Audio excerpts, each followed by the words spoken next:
তো দেখুন অ্যাট্রাকটিভ একটি থাম্বনেল তৈরি হয়ে গেল। সো যারা প্রফেশনালভাবে থাম্বনেল বানাতে চান তাদের জন্য আজকের এই ভিডিও। তো বন্ধুরা, আজ আমি আপনাদের দেখাবো যে কীভাবে নাটকীয় বা সিনেমাটিক থাম্বনেলগুলো কীভাবে বানাতে পারবেন আর সেটা বানাবেন কীভাবে। তো আজকের ভিডিও অবশ্যই আপনার জন্য, কারণ আপনি হয়তো সার্চ করে এই ভিডিওটা করছেন যে কীভাবে থাম্বনেল বানানো যায়। তো চলুন আজকে কীভাবে থাম্বনেল বানাতে হয় একেবারে প্রপারভাবে শিখিয়ে দেব। আর আজকের পর থেকে আমি শিওর আপনি একজন প্রফেশনাল থাম্বনেল ইউটিউবার হয়ে উঠবেন, যেটা অ্যাট্রাকটিভ মনে হবে আপনার থাম্বনেল দেখে, আর মানুষ সেটাতে ক্লিক করবে আর ইমপ্রেশন আপনার দ্রুত ছড়িয়ে যাবে। আজকের পর থেকে আপনার ভিডিওতে অনেক মিলিয়ন মিলিয়ন ভিউজ চলে আসবে যদি এইভাবে থাম্বনেলগুলো বানান। তো আমি কিছুক্ষণ আগে কিছু ডেমো দেখিয়ে দিয়েছি যে কীভাবে থাম্বনেল বানাতে হয় প্রফেশনালভাবে। তো চলুন কীভাবে প্রফেশনালভাবে থাম্বনেল বানাতে হয় দেখে নেওয়া যাক। তো অলরাইট, তো সর্বপ্রথম পিক্সেল ল্যাব অ্যাপ্লিকেশনটা লাগবে, যেটা আপনারা গুগল প্লে স্টোরে সার্চ করলেই পেয়ে যাবেন। পিক্সেল ল্যাব লিখলে চলে আসবে। তো এখান থেকে পিক্সেল ল্যাব এই অ্যাপসটি এখান থেকে ইনস্টল করে দেবেন। আমার ইনস্টল করা আছে, আপনারা যদি না থাকে অবশ্যই পিক্সেল ল্যাব ইনস্টল করে দেবেন। তো চলুন এবার অ্যাপে চলে যাই। তো অ্যাপে চলে আসলাম। তারপর এখান থেকে আপনাদের সর্বপ্রথম কাজ হচ্ছে 3 লাইনে টাচ করে এখান থেকে ইমেজ সাইজে টাচ করা। তো এখান থেকে কাস্টম আছে, তো এখান থেকে আপনারা ইউটিউব থাম্বনেলটা চুজ করে এখান থেকে ওকেতে প্রেস করবেন। তারপর যেটা টেক্সট আছে এখান থেকে ওটাকে ক্লিক করে ডিলিট করে দেবেন। তারপর আপনারা কী করবেন, এখান থেকে প্লাসে ক্লিক করবেন, ফ্রম গ্যালারিতে ক্লিক করবেন। তারপর যে ব্যাকগ্রাউন্ডটা আপনার কাছে আছে বা গুগলে পেয়ে যাবেন, যদি ব্যাকগ্রাউন্ড গ্রিন ব্যাকগ্রাউন্ড লিখে সার্চ করলে অনেক ব্যাকগ্রাউন্ড পেয়ে যাবেন। তো যাই হোক, এরকম একটা ব্যাকগ্রাউন্ড আপনি নিয়ে নেবেন আপনার পছন্দ মতন। তো আমি এখান থেকে ব্যাকগ্রাউন্ডটা সিলেক্ট করে জাস্ট একটা রিসাইজ মতন মানে এখানে আমি বসিয়ে দিচ্ছি। দেখুন আমি কীভাবে বসাচ্ছি। তো আপনারা দেখবেন যে ব্যাকগ্রাউন্ডটা ঠিকভাবে বসিয়েছে কিনা। তো অবশ্যই ঠিকভাবে ব্যাকগ্রাউন্ডটি বসাবেন। ব্যাকগ্রাউন্ডে বসানো হয়ে গেলে এই ব্যাকগ্রাউন্ডটি লক করে দেবেন। লক করলে কী হবে, এতে করে অন্য যেগুলো জিনিস নিয়ে কাজ করবেন সেইটা এটার উপর প্রভাব পড়বে না। অনেক সময় ওটা নড়াচড়া করতে আমাদের জিনিসটা খারাপ হয়ে যায় আর কি। তো লক করে দিবেন উপর থেকে, এটাতে টাচ করে এখান থেকে লগে টাচ করলে লক হয়ে গেল। তারপর আপনাদের দ্বিতীয় স্টেপ কাজ। তারপর আবার আপনারা কী করবেন, প্লাসে ক্লিক করবেন, তারপর ফ্রম গ্যালারিতে টাচ করবেন। তারপর এখান থেকে আপনার যেই ছবি বা আপনি যেই ছবিতে বানাতে চাচ্ছেন তো সেই ছবি এখান থেকে নিয়ে নেবেন। তো এখান থেকে আমি আমার ছবিটা নিয়ে নিচ্ছি। তো আমি আমার ছবিটা নিয়ে নিলাম। একটু যদি ক্রপ করার দরকার নেই, তো আমরা এরকম করে একটা ছবি নিয়ে নিলাম। তো দেখুন রিসাইজ মতন আপনি বসিয়ে দেবেন যাতে ভালো লাগে ছবিটা আর কি। তো আমি ছবিটা বসিয়ে দিচ্ছি, আর একটু বড় করে নেই, ভালো লাগবে যাতে করে ছবি। হ্যাঁ, এরকম বড় করে নিলেও হবে। তো আপনাদের ইচ্ছা মতন আপনারা বড় করে নেবেন। তো আমি এরকম রাখলাম। তো এরকম একটা কাজ আমাদের শেষ হলো। তারপর আবার কী করবেন, আবার প্লাসে ক্লিক করে ফর্ম গ্যালারিতে টাচ করবেন। আমি এখান থেকে মেজাবিন ছবিটা ইউজ করছি। আপনি যেই আপনার অ্যাক্টর বা অ্যাক্টরিংস যারা অভিনেতা, যারা আপনার পছন্দ বা ফেভারেট যার ইমেজ ব্যবহার করতে চান তার ইমেজটা ডাউনলোড করে নিয়ে নেবেন। তো আমি মেজাবিনের ছবিটা নিয়ে নিচ্ছি। দেখেন মেজাবিনের ছবিটা নিয়ে একটু রিসাইজ মতন ছোটো করে দিই, দেখতে সুন্দর লাগবে আর কি। এরকম করে মাপ মতন আর কি বসিয়ে নিচ্ছি। দেখবেন যাতে উপরে একটু মানে ফাঁকা থাকে আর আপনার ছবিটা একটু মাথা উপর দিকে থাকে, যাতে বড় মনে হয় আপনাকে দেখে। তো দেখুন এইরকম করে একটা রিসার্চ করে নেবেন। দেখুন এখন একটা অন্যরকম ফিলিং চলে এসেছে ছবিতে। তো এরকম নেওয়া হয়ে গেলে আপনারা কী করবেন, আবার এখান থেকে প্লাসে টাচ করবেন। এখান থেকে দেখতে পাবেন শেপস। তো শেপে টাচ করবেন। তারপরে এখান থেকে এরকম করে টানবেন। টানে এরকম করে একটা রিসাইজ করবেন, এরকম করে টানবেন। তারপরে এখান থেকে আবার একটু নিচের দিকে স্ক্রল ডাউন করবেন। এখান থেকে আপনারা দেখবেন গ্রেডিয়েন্ট। তো গ্রেডিয়েন্টে সিলেক্ট করে এখান থেকে প্লাস আইকনে টাচ করবেন। তারপরে এখান থেকে আমরা যেই ড্যান পার আছে, তো ড্যান পারে টাচ করে এখান থেকে এই কালারের মতন দেখতে পাচ্ছেন পানি ফোটা পড়ছে, ওইটাতে একবার টাচ করবেন। তো এটাতে টাচ করার পরে আমরা এখান থেকে গ্রিনটা সিলেক্ট করব। তো এখান থেকে আমরা গ্রিনটা সিলেক্ট করছি। এখান থেকে আমরা গ্রিনটা আর কি দিয়ে দিলাম। স্ক্রিনটা দিলে ভালো লাগে আর কি। এখান থেকে ওকে করলাম। তারপরে এবার দেখুন বাঁ সাইড, তো বাঁ সাইডে এটা এখানে টাচ করবেন, ওই যে টি চিহ্নের মতন একটা আইকন চলে গেছে, আপনারা হয়তো দেখেই বুঝতে পারছেন। তো একটু টাচ করার পর আবার যে পানির ফোঁটা হচ্ছে ওখানে একবার টাচ করুন। তারপরে এখান থেকে আমরা অপাসিটিটাকে লো করে দেবো। তো অপাসিটি অবশ্যই লো করতে হবে, কারণ লো না করলে এটা হবে না। তো এটা আমার সামনে টানা দিচ্ছি। তো তারপর এখান থেকে ওকেতে টাচ করছি।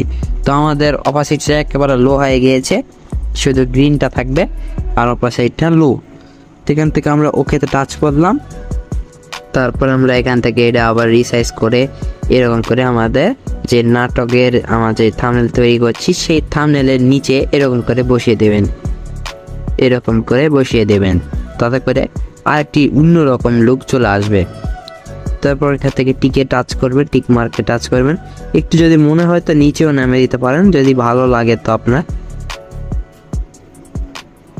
তো নিচে এরকম টাচ করলাম। তো যাই হোক আমাদের এইটা হলো। তারপর এখান থেকে আমরা আস্তে আস্তে করে এগুলা লক করে নেব, আমাদের কাজের সুবিধার্থে এগুলো লক করে নেব। তো দেখুন লক হয়ে গেল। তো চলুন আবার পরে স্টেপে যাওয়া যাক। আবার টাচ করলাম, এখান থেকে ফ্রম গ্যালারিতে টাচ করলাম। তারপর এখান থেকে আপনারা যেই ইগলের যে মিউজিকের লোগোটা থাকে সেই লোগোটা ডাউনলোড করে নেবেন, ক্রোমে পেয়ে যাবেন। তো ওখান থেকে এটা ডাউনলোড করে নেবেন। তারপর এখান থেকে ইগল মিউজিকের যে লোগোটা আছে তো এখানটা রিসাইজ মতন করে নেবেন আপনারা, আপনাদের ইচ্ছা মতন এরকম করে রিসাইজ করে নেবেন। জাস্ট লোগোটা একটু ছোট করবেন, তাহলে দেখতে আর কি ভালো লাগবে। তো লোগোটা এইরকম করে ধরে এক কোনায় যায় বসিয়ে দেবেন, দেখবেন যাতে ঠিকভাবে বসে আর কি, কারণ এরকম করে বসিয়ে দিলাম। তো দেখুন আমাদের লোগো বসানো শেষ হয়ে গেল। তারপর এখান থেকে কী করবো, আবার আমরা একটু প্লাস আইকনে টাচ করব। এখান থেকে আমাদের ফর্ম গ্যালারিটা সিলেক্ট করছি। তারপর এখান থেকে নগদ, তো নগদের পর টাচ করে গুগল ক্রোমে পেয়ে যাবেন যে নগদের লোগোটা থাকে, সেই নগদের লোগোটা আবার এখানে দিয়ে দিবেন। এটা রিসাইজ মতন করে নিতে পারেন, আপনার ইচ্ছা মতন আর কি দিবেন, আপনার যেমন মনে হয় আর কি তো দিবেন। তারপরে এখান থেকে আবার রিসাইজ মতন এটা বসিয়ে দিলাম। তারপর এখান থেকে আমরা লিখব নিবেদিত। এখান থেকে আমরা টেক্সটে চলে যাচ্ছি, এখান থেকে ডবল টাচ করে এখান থেকে আমরা লিখব নিবেদিত, নিবেদিত। তো নিবেদিত দেওয়ার পরে এখান থেকে ওকে টাচ করলাম, এখানে এটা বসিয়ে দেবেন। তারপরে আপনারা এই যে এর মতন নিচে দেখবেন এর মতন চিহ্ন আছে, তো এখানে টাচ করুন। তারপরে এখান থেকে আপনারা এদিকে চলে যান, এখান থেকে ফন্টে টাচ করুন। ফন্টটা একটু আমরা ভালো করে নেব যাতে দেখতে ভালো লাগে আর কি। তো এখান থেকে আপনাদের ইচ্ছা মতো একটা ফন্ট দিয়ে দিতে পারেন, তো আমি এটা রাখলাম আর কি। তো এটা নিবেদিত গেল। দেখুন এখনো কিন্তু লেখাটা আমাদের পুরোপুরি ফুটে ওঠেনি, তো তার জন্য কি করতে হবে সেটাও আমি দেখাচ্ছি। তো এটা গেল। তারপরে ইগলের যে লোগো আছে তো লোগোর সাইডে যে একটা জিনিস লিখতে হয়, তো ওটা আপনারা এখান থেকে লিখে দেবেন। তো আমরা এখান থেকে আবার চলে যাচ্ছি, টেক্সটে চলে যাচ্ছি। তো ওখান থেকে সেই লেখাটা এখানে লিখে দিচ্ছি। তো এটা আমরা এখান থেকে বসিয়ে দিলাম। তারপর এখান থেকে ওকে তো টাচ করলাম। তারপরে এটা আমরা আবার রিসাইজ মতন করে নেব, এক লাইনে এটা দিব যাতে করে দেখতে অনেক সুন্দর লাগে। তো এরকম করে এক লাইনে নিয়ে আসলাম, এটাকে আর একটু ছোট করে নেব। তো দেখুন আমাদের এখনো লেখাটা কিন্তু বোঝা যাচ্ছে না, অথচ ফুটে ওঠেনি। তো তার জন্য আমাদের কি করতে হবে, তার জন্য আমাদের আবার প্লাস আইকনে টাচ করতে হবে, শেপে টাচ করবেন। তারপর এখান থেকে আবার একটু লম্বা করবেন, ওইরকমকে লম্বা করে নেবেন, এরকম লম্বা করবেন করে একটু বড় করতে পারে আপনার ইচ্ছা মতন আর কি। তো হলে আবার কি করবেন, গ্রেডিয়েন্টে টাচ করবেন। তো এখান থেকে ব্ল্যাক যেটা থাকে এটা কি করবেন, এখানে টাচ করবেন। এখান থেকে ডান পাশে টাচ করে ঠিক আগের মতো নেই আর কি, এটা আপনার ব্ল্যাক করতে দেবেন, যে এইরকম ব্ল্যাক করে দেবেন, দিয়ে ওকে করবেন। আর এটা অপাসিটিটা একবারে 0 করে দেবেন, 0 করে দিয়ে এখান থেকে ওকেটা টাচ করবেন। তারপরে আমাদের এটা কাজ এখন এটা ঘুরে নিতে হবে আমাদের, এখন টিকে টাচ করে এবার ঘুরে নিতে হবে। হ্যাঁ এরকমকে ঘুরে নিয়ে এরকম করে একটু রিসাইজ মতন বড় করে নিচ্ছি। তো দেখুন আমাদের একটু কালো কালো মনে হচ্ছে, তার জন্য আমি কি করব, এই যে এখানে টাচ করব আর এটা আমরা এটা নিচে নিয়ে যাবো, নিচে নিয়ে যেয়ে ছাড়বো। তো দেখুন নিচে নিয়ে যাওয়ার পর ছাড়লে কীরকম লেখা দেখায়, তো অনেকটা ক্লিয়ার এখন মনে হচ্ছে না? তো এরকম ক্লিয়ার মনে হবে। তারপরে আবার কি করবেন, আবার একটু আপনাদের এটা লক করে দেবেন যাতে করে দেখতে ভালো লাগে আর কি। এটা লক করে দিলাম, টেক্সটগুলো আবার লক করে দেবেন। তো লক করে দেওয়া হয়ে গেলে আবার এখান থেকে আপনারা শেপে টাচ করবেন, তারপরে এখান থেকে ছোটো করে নেবেন, এইটা ছোটো করে নেবেন। যে অরিজিনাল যে এইটা লেখা দেখছেন অরিজিনাল ডামা, সেই ওখানে এটা বসে দেবেন। তো রিসাইজ মতন করে আমি ওখানে এটা বসে দিচ্ছি। আমরা কালারটা দিয়ে নিই, আমার এখান থেকে রেড কালারটা চুজ করলাম, তারপর এখান থেকে টিক মার্কে টাচ করলাম, তারপর এখান থেকে এটাতে টাচ করে আমাদের যেই টেক্সটটা আছে তার নিচে নিয়ে যায় এটা ছাড়ব। তারপর এখান থেকে আমরা ছোট করে অরিজিনাল যেই লেখাটাই আছে ওর উপর জাস্ট এটা দিয়ে দেবো।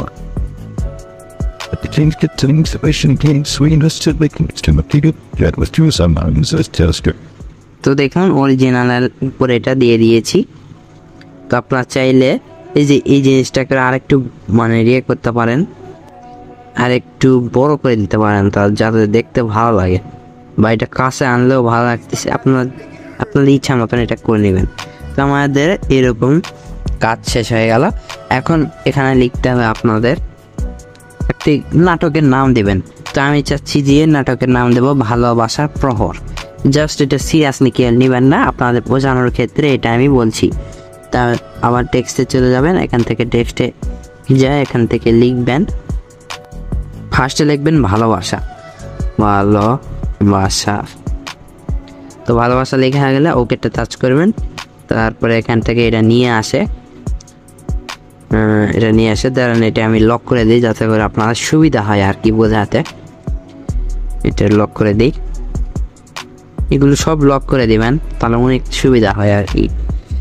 তো এটা আমি এখান থেকে নিয়ে বসিয়ে দেবেন আপনার যেখানে চাই আর কি। নিবেদিত লেখাটা একটু ছোট করে দেবেন তাহলে একটু দেখতে ভালো লাগবে। নিবেদিত লেখাটা আমি এখান থেকে ছোট করে দিচ্ছি, দিয়ে এরকম করে মানে থাক। তারপর ভালোবাসাটা এরকম করে লিখবেন, লেখার পর এইরকম করে একটা জায়গায় রাখবেন মানে যেখানে ভালো লাগবে আর কি। তারপরে এই টেক্সটটি একটু পরিবর্তন করতে হবে, তার জন্য এর ওখানে টাচ করবেন, তারপরে এখান থেকে একটু এদিকে স্ক্রল ডাউন করেন, তো ফন্টে টাচ করুন। তারপরে এইটা জাস্ট গাঢ় লেখা দিবেন। তো গাঢ় লেখা কোনটা দিবেন আমি সেটা আপনারা দেখাচ্ছি। তো গাঢ় লেখায় যে এটা দিতে পারেন আপনারা, দিয়ে এখান থেকে ওকেতে টাচ করবেন। তারপরে এটাতে নামে একটা কালার দিবেন, তাহলে ভালো লাগবে দেখতে আর কি।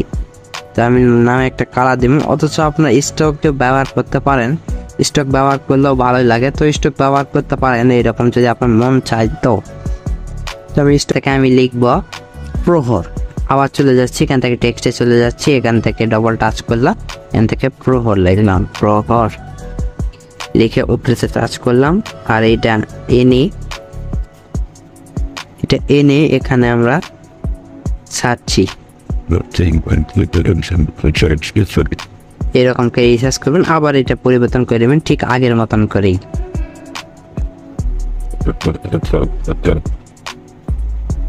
তারপরে এটাতে আমি লাল কালার দিয়ে দিচ্ছি। স্টক ব্যবহার করতেও পারেন, হ্যাঁ করলে ভালো লাগে। স্টক ব্যবহার করে আপনারা এখান থেকে লাল দিবেন, আপনার ইচ্ছা মতন দিতে পারেন। তো আমি এখান থেকে আমার লাল মনে হচ্ছে ভালো লাগতেছে, তো লাল দিয়ে দিলাম।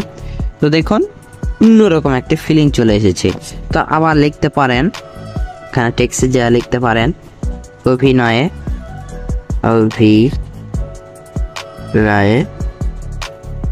এরকম একটা চিহ্ন দিতে পারেন, মেহা জাবিন ও ফারহান। যেহেতু আমার নাম ফারহান আপনারা সকলে জানেন, ফারহান লিখে এখান থেকে আমি ওকে টাচ করলাম। তারপর এখান থেকে এটা আপনারা রিসাইজ মতন এক জায়গায় বসিয়ে দেবেন। তো আমি এখান থেকে রিসাইজ মতন বসিয়ে দিচ্ছি। তো দেখুন অ্যাট্রাকটিভ একটি থাম্বনেল তৈরি হয়ে গেল, তো অসাধারণ লাগছে। আর এরকম করে যদি থাম্বনেল তৈরি করে আপনার ভিডিওতে দেন অন্যরকম একটি ফিলিং চলে আসবে, আর ইমপ্রেশন খুব দ্রুত ছড়াবে, আর মানুষ এরকম থাম্বনেলে ক্লিক না করে থাকতেই পারবে না বন্ধুগণ। তো আজকের ভিডিও এই পর্যন্তই। তো তো দেখালাম কিভাবে থাম্বনেল বানাতে হয়। তো সামনে নতুন আরও ভালো ভালো টিপস আপনাদের সাথে শেয়ার করব। তো অবশ্যই এরকম টিপস পেতে চাইলে আমার চ্যানেলটিকে অবশ্যই সাবস্ক্রাইব করে আমার পাশেই থাকবেন। তো আজকের ভিডিও এই পর্যন্তই। আপনারা ভালো থাকুন, সুস্থ থাকুন এই কামনাই করি। আর বরাবরের মতন আপনারা আমাকে সাপোর্ট করবেন।